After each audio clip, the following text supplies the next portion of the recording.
Hello guys, Happy New Year, welcome to 2021.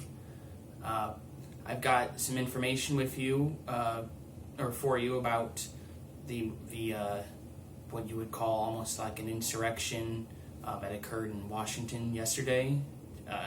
Yesterday being Wednesday, January 6th.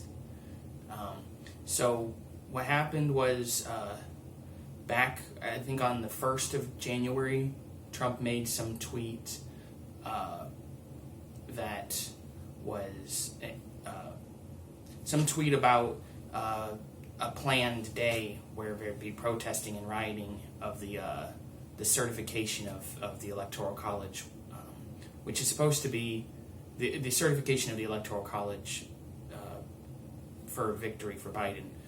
So it's supposed to be pretty ceremonial. It's not really supposed to mean much. I mean, the results for the election have been decided for some time now. But what happens? But Trump wanted to make a point of getting his supporters riled up for the 6th, which was Wednesday, and which I believe is his right to do.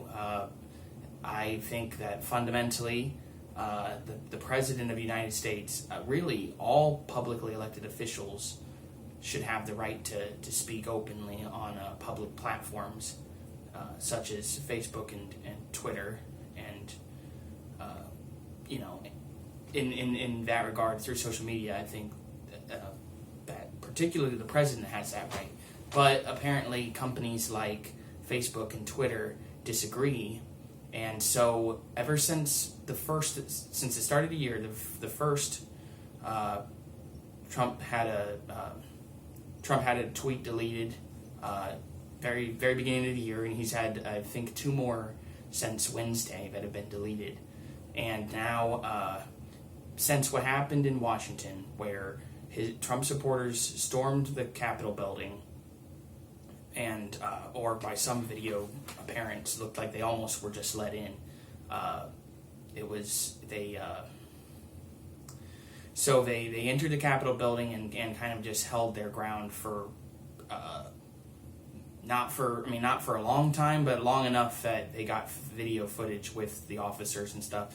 And it was generally it was pretty mild considering they stormed into the Capitol building and left and some woman even was shot and killed, which is very unfortunate. And I don't support the idea of what the president has done here. And I think that it's wrong for him to. It's wrong for him to have called those actions into place, as they are definitely undemocratic. It's undemocratic behavior for a president. However, there's no rule saying that a president has to.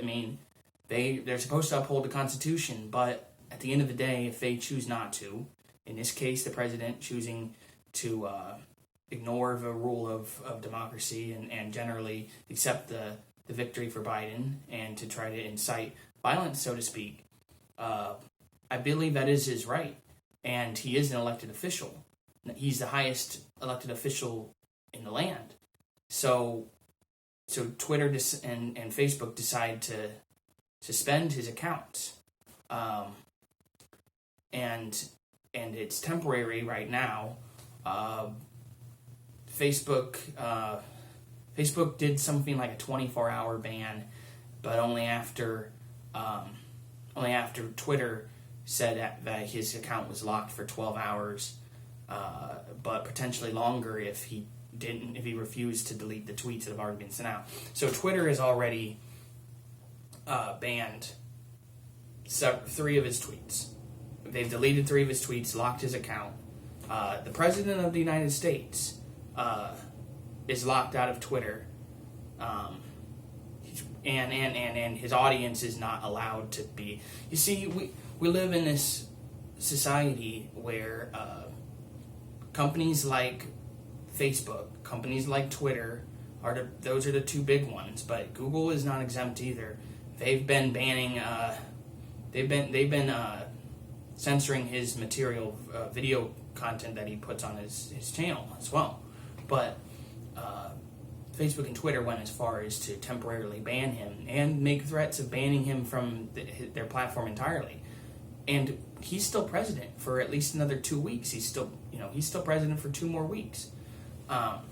So this is going to be an ongoing story because we don't know exactly how the president is going to behave over the next 2 weeks and where things go from here. But we live in dangerous, unprecedented times where we have tech companies such as Facebook and Twitter who they decide what is acceptable speech and what isn't on their platform, even if it comes from elected officials. You know, we have a man, President Trump, who was elected by 63 million voters in 2016, another 74 million voters in 2020.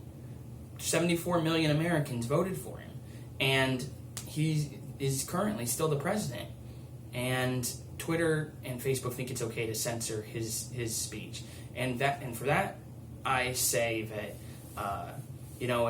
if you choose to use these platforms, that's your right to use these platforms. But I personally think it's a mistake to use these platforms. I think this kind of behavior is unacceptable by a president, but more importantly, is unacceptable by a social media platform, because presidents will come and go, but what Twitter and Facebook and Google and YouTube, they're here to stay, and they're taking dangerous liberties with their ability to censor people and treat us like children who can't handle the truth or can't handle mistruth, most importantly, when I think that we can. I think we're adults. I think we have a right to the information that is coming. I think we have the right to direct communication with our leaders. If our leader is trying to communicate to us, even through the most nefarious, unconstitutional ways, they have that right.